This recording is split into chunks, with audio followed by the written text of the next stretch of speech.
For a more dynamic approach, you can choose to replace a background image with a video. Rather than uploading these directly, we link them from either YouTube or Vimeo. It is important to make sure that you own the rights for these videos.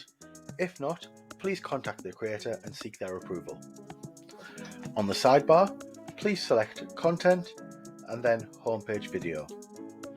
Again, you can edit the existing or you can add a new, and a video will always override any homepage image slides that are set. Clicking Create New will lead to the following page. Please enter the full link. Using a shortened link will not work.